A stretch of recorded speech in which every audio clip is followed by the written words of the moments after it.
Hello everyone. Today we are going to start our new subject, that is bookkeeping and accountancy. Now bookkeeping and accountancy में हमने first topic start कर रहे हैं, that is bill of exchange. Now what is bill of exchange? ये 12th standard में आप first time नाम सुन रहे होंगे इसका, बिल ऑफ एक्सचेंज। 11 में आपने फाइनल अकाउंट करते समय बिल्स रिसीवेबल, बिल्स पेएबल आपने जो सुना था, सिर्फ आपने सुना था, बट उसका रीजन क्या होता है वो आपको पता नहीं था। सो इस टॉपिक में आपको पता चलेगा कि बिल्स रिसीवेबल क्या होता है, बिल ऑफ एक्सचेंज क्या होता है, किसके थ्रू पता चलेगा, bill of exchange. So what is the reason, क्या रीजन है क्यों बिल ऑफ एक्सचेंज का रिक्वायरमेंट होता है। सो यहाँ पे देखेंगे हम कि बिल ऑफ एक्सचेंज का रिक्वायरमेंट क्यों होता है, किसकी वजह से होता है, किस लिए होता है, एक एज अ स्टोरी टाइप में हम लोग लेकर जाएंगे। सो आपको पता है कि ये जो भी हम सब कर रहे हैं किसके लिए कर रहे हैं, बिजनेस। नॉर्मली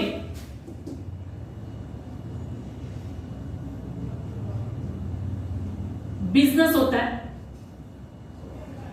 एंड बिजनेस में क्या होता है, ट्रांजेक्शन।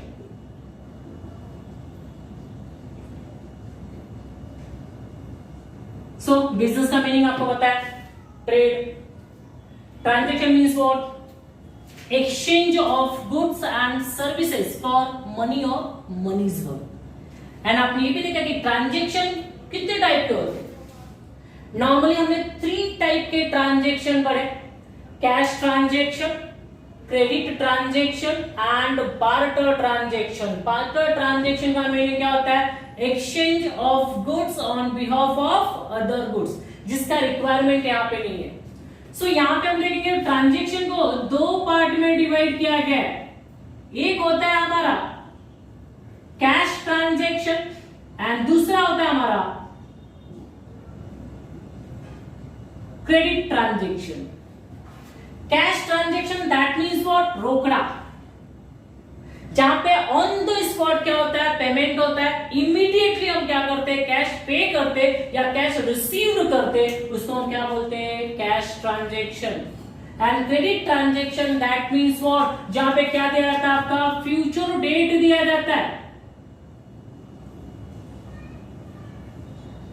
जहां पे फ्यूचर डेट मिलता है हमको, हमारा कस्टमर हमको फ्यूचर डेट देता है, 1 महीने का, 2 महीने का, 3 महीने का, that is called as credit transaction. और यहाँ पे क्या मिलता है, ऑन द स्पॉट पेमेंट मिलता है।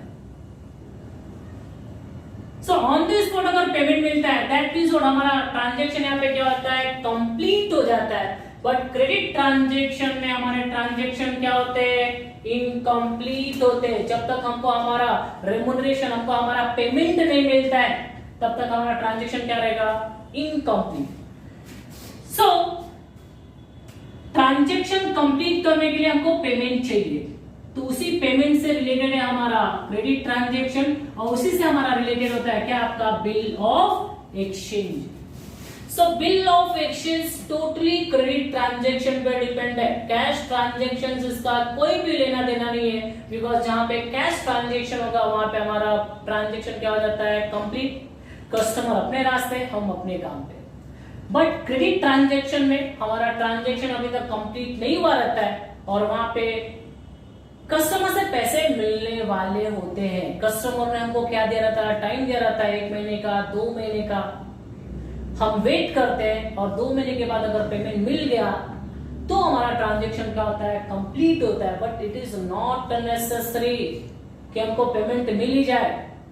यहाँ पे पेमेंट डूबने के भी चांसेस होते हैं, जो हम बैड डेब्ट्स के नाम से जानते हैं। और क्रेडिट ट्रांजेक्शन जहां पे, वहां पे बैड डेब्ट्स होता ही होता है। सो बैड डेब्ट्स के डर की वजह से अगर हम अपने ट्रांजेक्शन बंद कर दें, सिर्फ कैश में सेल करें, तो हमारा टर्नओवर भी कम हो सकता है। तो हमको हमारे टर्नओवर को भी मेंटेन करना है, सेल्स को भी मेंटेन करना है, प्रॉफिट इंक्रीज करना है, सो दैट हमको दोनों कैश एंड क्रेडिट ट्रांजेक्शन को परफॉर्म करना पड़ता है, कस्टमर्स बनाने पड़ते हैं, उनके साथ रिलेशन मेंटेन करना पड़ता है। बट रिलेशन मेंटेन करने के साथ साथ में हमारा बैड डेब्ट्स भी नहीं होना चाहिए, तो उसके लिए एक रास्ता निकाला गया, और उस रास्ते का नाम होता है बिल ऑफ एक्सचेंज। नॉर्मली यहाँ पे आपने देखा है कि जो हमारा कैश ट्रांजेक्शन होता है, कैश ट्रांजेक्शन में जो 2 पार्टी होते हैं, that is called as buyer and seller. Buyer and seller. And जो हमारा क्रेडिट ट्रांजेक्शन होता है, क्रेडिट ट्रांजेक्शन में जो दो हमारे पार्टीज होते हैं उनको बोलते हैं हम डेटर एंड क्रेडिटर।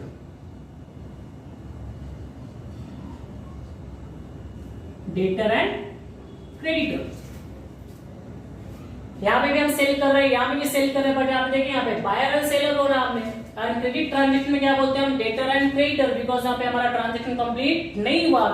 यहां पे एक खरीदने वाला है, यहाँ पे एक बेचने वाला है, यहाँ पे हमने क्रेडिट में बेचा है, इसलिए हम क्या बोलते हैं, डेटर। और आपको पता है debtor is a person from home amount is receivable. Debtor वो पर्सन होता है जिससे हमने अमाउंट क्या करना है, रिसीव करना है। And debtor is a customer. And creditor, creditor is a person to whom amount is payable. Creditor वो पर्सन होता है जिसको हमने क्या करना है, अमाउंट पे करना है। जिसको हम पैसे देने वाले रहते हैं वो हमारा क्रेडिटर होता है, और जिससे हमको पैसे लेने वो हमारा क्या होता है, डेटर होता है। सो यहाँ पे डेटर एंड क्रेडिटर होते हैं क्रेडिट ट्रांजेक्शन में। एंड कैश ट्रांजेक्शन में कौन होता है, बायर एंड सेलर। आपको पता है कि कैश ट्रांजेक्शन में हमारा ट्रांजेक्शन क्या होता है, कंप्लीट हो जाता है, वहां पे हमारा फ्यूचर कोई भी स्कोप नहीं होता है। बट क्रेडिट ट्रांजेक्शन में बात हमारी क्या होती है, आगे चलती रहती है। सो एक एग्जांपल मैं बताऊं कि क्रेडिट ट्रांजेक्शन में क्या हो सकता है, बिल ऑफ एक्सचेंज का क्या लेना देना। फॉर एग्जांपल समझो आप आए मेरे पास, मैं शॉपकीपर हूं, आपने मुझसे 10,000 का गुड्स परचेस किया और आपने क्या बोला, सर ये 10,000 हम आपको क्या करेंगे, 1 महीने के बाद देंगे या 2 महीने के बाद देंगे। तो डेफिनेटली आप मुझे पहचानते हो, मैं भी आपको बहुत अच्छी तरह से पहचानता हूं। सो दैट मैंने आपको क्या दे दिया, क्रेडिट दे दिया। ठीक है, चलो आप लेकर जाओ, 1 महीने के बाद पैसे देना या 2 महीने के बाद पैसे देना। बट समझो 2 महीने के बाद अगर आपने मुझे पैसे दे दिए, इट्स वेल एंड गुड, बहुत अच्छी बात है। बट अगर 2 महीने के बाद आपने पैसे नहीं दिए, मैं वेट कर रहा हूं और आपने ये रास्ता ही छोड़ दिया या हमारे शॉप पे आना ही छोड़ दिया, सो प्रॉब्लम हो सकता है। समझो मैं आपके घर पे गया, आपको बोला सर आप हमारा पैसा दे दीजिए, बोलेंगे, आप बोल सकते ना कि कौन हो आप, मैं तो आपको पहचानता ही नहीं, कभी मैंने आपसे परचेज किया, कहाँ है आपका दुकान, आप बताओ। ऐसे केस में मैं क्या कर सकता हूँ, मेरे पास तो कोई प्रूफ भी नहीं, आपने मेरे से परचेज किया था, मैंने आपको क्या कर दिया था, सेल कर दिया था। ऐसे केस में मैं आपके खिलाफ कुछ भी नहीं कर सकता, आपके अगेंस्ट कुछ भी नहीं कर सकता, और एज अ बिजनेसमैन हम लोग डिस्प्यूट, हम झगड़ा नहीं करेंगे और हमारे पैसे डूबने के क्या होते हैं, चांसेस होते हैं। तो हमारा बैड डेब्ट्स नहीं होना चाहिए बेटा। इसके लिए हम लोग क्या करते हैं, दूसरा रास्ता निकालते हैं। हमको क्रेडिट में सेल भी करना है बट हमारा बैड डेब्ट्स भी नहीं होना चाहिए, तो उसके लिए हमने रास्ता निकाला, कौन सा, आपका बिल ऑफ एक्सचेंज का।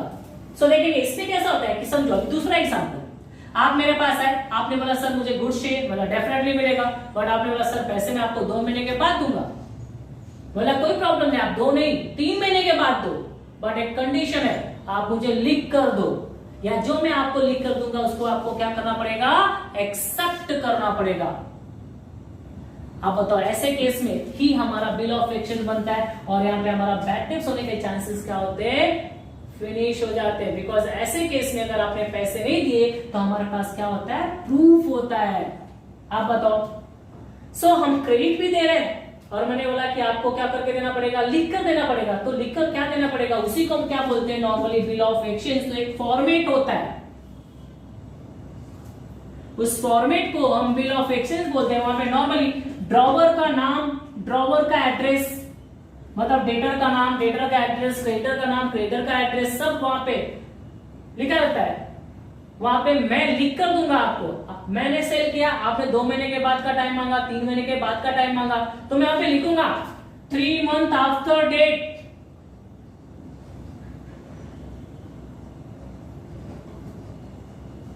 After date pay to me or my order the sum of rupees 5,000 only for value received। एक स्टेटमेंट बना के दूंगा, यहाँ पे मेरा नाम रहेगा, मेरा एड्रेस रहेगा, आपका नाम रहेगा, आपका एड्रेस रहेगा, और आप क्या करोगे, उसको एक्सेप्ट करोगे। एक्सेप्टेड, आप इसको एक्सेप्ट करेंगे कि यस मैं आपको क्या देने वाला हूं, आफ्टर 3 मंथ आपका पेमेंट देने वाला हूं। तो ऐसे केस में बताओ क्या होगा, अगर 3 महीने के बाद आपने पैसे नहीं दिए तो मैं आपके घर पे आ जाऊंगा, या तो मैं सीधा कोर्ट में जा सकता हूं, क्योंकि मेरे पास क्या है, प्रूफ। पहले वाले एग्जांपल में मेरे पास प्रूफ नहीं था, तो उसमें मेरे पैसे डूबने के चांसेस होते थे, बैड डेट्स होने के चांसेस होते थे, बट यहाँ पे पैसे डूबने के चांसेस नहीं है, और इसी को हम बोलते हैं बिल ऑफ एक्सचेंज, है ना। ये हमारा होता है बिल ऑफ। सो आप बोल सकते हैं कि bill of exchange is nothing but it is an document, ये एक इंस्ट्रूमेंट होता है। नॉर्मली हमने लिखा है, देखा है, कोई बोलता है लिख के दे रहा है क्या, कुछ भी बोल रहा है लिख के दे रहा है क्या, 50 रुपए देगा, 100 रुपए देगा, कोई शर्त लगाता है, बोलता है लिख के देगा। तो वैसे यहाँ पे भी एक हमारे पास क्या होता है, प्रूफ होता है, एक्नॉलेजमेंट होता है। इन दैट केस अगर किसी ने पैसे नहीं दिए तो हम कोर्ट में जा सकते हैं, उससे अपने पैसे ले सकते हैं। तो यहाँ पे क्रेडिट ट्रांजेक्शन के ऊपर ही हमारा क्या होता है, बिल ऑफ एक्सचेंज का रिक्वायरमेंट होता है। यहाँ पे क्या होता है, अगर हमने आपको गुड सेल किया तो हम आपसे पैसे क्या कर सकते हैं, ले सकते हैं with the help of the bill of exchange, because हमारे पास क्या होता है, प्रूफ होता है। अगर आप 2 महीने के बाद या 3 महीने के बाद पैसे नहीं देते हो तो हम आपके खिलाफ कोर्ट में जा सकते हैं, और उससे अच्छा आप मुझे पैसे दे देते हो तो हमारा ट्रांजेक्शन भी कंप्लीट होता है, सेल भी इंक्रीज होता है, बहुत सारी बातें होती है। सो यहाँ पे तो 2 पार्टी है, डेटर एंड क्रेडिटर। तो हम बोल सकते हैं कि in bill of exchange normally 2 party तो फिक्स है, बट नॉर्मल बिजनेस में हम क्या बोलते हैं, डेटर बोलते हैं, क्रेडिटर बोलते हैं। बस जब जहां पे बिल ऑफ एक्सचेंज होता है इनका नाम क्या हो जाता है, चेंज होता है।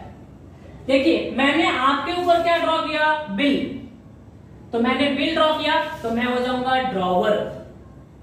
मैंने आपके ऊपर बिल ड्रॉ किया, आपने क्या किया था, देखिए एक्सेप्ट किया था आपने। अगर आप बिल एक्सेप्ट कर रहे हो तो आप क्या हो जाते हो, ड्रॉइंग। तो normally in bill of exchange कितने पार्टी है, 2, एक होता है ड्रॉवर, दूसरा होता है ड्रॉई। बट अगर आंसर इन वन सेंटेंस है कि how many parties in bill of exchange, और अगर आपका आंसर 2 है तो वो क्या हो जाएगा, रॉन्ग, क्योंकि नॉर्मली बिल ऑफ एक्सचेंज में 3 पार्टीज होते हैं, वो मैं आपको बताऊंगा। सो देखेंगे फर्स्ट पार्टी कौन होता है, यहाँ पे ड्रॉवर।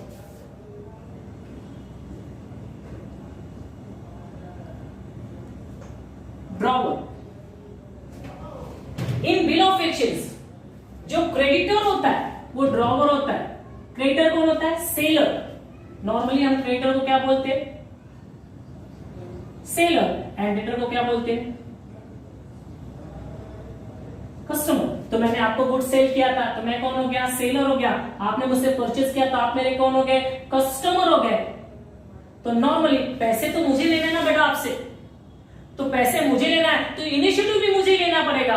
मैंने क्या करना पड़ेगा, आपके ऊपर बिल ड्रॉ करना पड़ेगा। ऐसा मैं आपके ऊपर बिल ड्रॉ करूंगा, एंड ड्रॉ करने का मतलब है making the bill, preparing the bill. Draw करने का मतलब ड्रॉ नहीं करना है, मुझे उछालना नहीं है। तो making the bill that is called as preparing the bill. So यहाँ पे हम क्या करेंगे, बिल प्रिपेयर करेंगे, और बिल को क्या करते हैं, ड्रॉ करते हैं। तो बोलेंगे drawer is a person, drawer is a person who draw the bill. Draw the bill.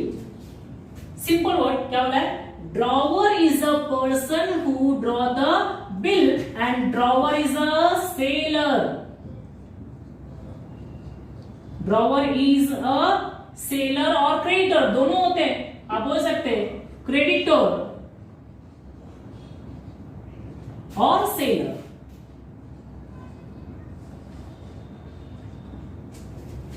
Simple. कौन ड्रॉ करता है, ड्रॉवर। तो आप बोल सकते हैं कि जो भी बिल को क्या करता है, ड्रॉ करता है, वो कौन होता है, ड्रॉवर होता है। एंड ड्रॉ का मीनिंग क्या बताया, making the bill, preparing the bill. So आप बोल सकते हो कि drawer is a person who draw the bill and drawer is a creditor or seller. यहाँ पे आपको एग्जांपल दिया था कि ड्रॉवर कौन होता है, creditor or seller. Now drawer के बाद आपका नंबर है, आप क्या करते हो, बिल को एक्सेप्ट करते हो। तो आप acceptor that means what, drawing हो जाते हो आप।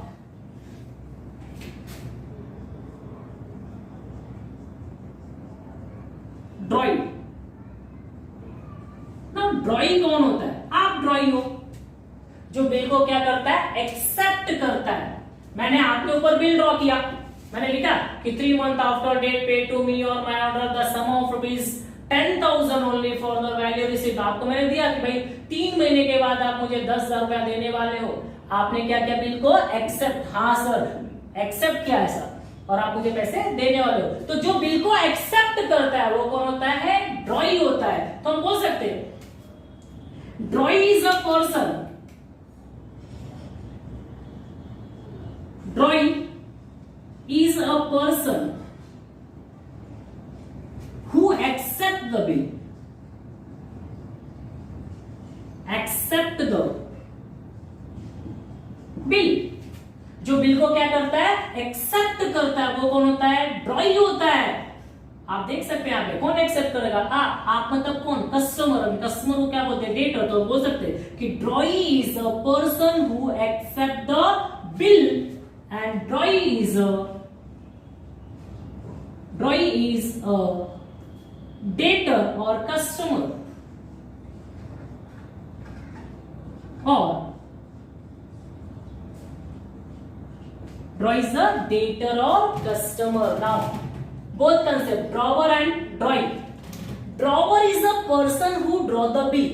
जो बिल को क्या करता है? ड्रॉ करता है, वो कौन होता है? ड्रॉवर। एंड जो बिल को क्या करता है? एक्सेप्ट करता है, वो कौन होता है? ड्रॉइंग। तो हम बोल सकते हैं the person who accept the bill. जो बिल को क्या करता है? एक्सेप्ट करता है, वो कौन होगा? ड्रॉई होगा। और जो बिल को क्या करता है? ड्रॉ करता है। The person who draw the bill is known as drawer. And normally मैंने आपको बताया कि bill of actions there are in the total 3 parties, जिसमें आपका फर्स्ट आपने देखा कौन होता है? ड्रॉवर। सेकेंड आपने देखा कौन होता है? ड्रॉई। यहाँ पे थर्ड है न्यू, दैट इज पेई। क्या बोलते हैं इसको हम लोग? पेई। सर ये पेई कहां से आ गया? हम तो यहाँ पे सेलर और बायर, डेटर और क्रेडिटर 2 ही पार्टी है, तो पेई कौन होता है? नॉर्मली पेई का मीनिंग है पे is a person on whom the amount of bill is made payable। जिसको भी हम बिल का अमाउंट क्या करने वाले? पे करने वाले। हम मतलब कौन? आप। कस्टमर पे करने वाला था, तो कस्टमर जिसको भी बिल का अमाउंट पे करता है वो कौन होता है? पे होता है। तो आप बोल सकते हैं सर हम तो आपको पे करने वाले हैं, आप मीन्स वो ड्रॉवर को। तो ड्रॉवर एंड पे अगर आप बोलेंगे तो ड्रॉवर एंड पे आर द सेम पर्सन। आप किसको पैसे देने वाले? ड्रॉवर को। तो ड्रॉवर एंड पे is the same person, but मैंने आपको मीनिंग बताया पे इज अ पर्सन, पे is a person on whom amount of bill is made payable। amount of bill is made payable। ठीक सेकेंड कौन होता है? पेई। पेई is a person on whom amount of bill is made payable. जिसको भी हम बिल का अमाउंट क्या करने वाले? पे करने वाले होते हैं, वो कौन होता है? पेई होता है नॉर्मली। एंड पेई and drawer is the same person. Normally ड्रॉई किसको अमाउंट पे करने वाला है? ड्रॉवर को। तो ड्रॉवर एंड पे is the same person. But बेटा इट्स नॉट 100% श्योर कि हमेशा ड्रॉई ड्रॉवर को ही पैसे पेमेंट करेगा।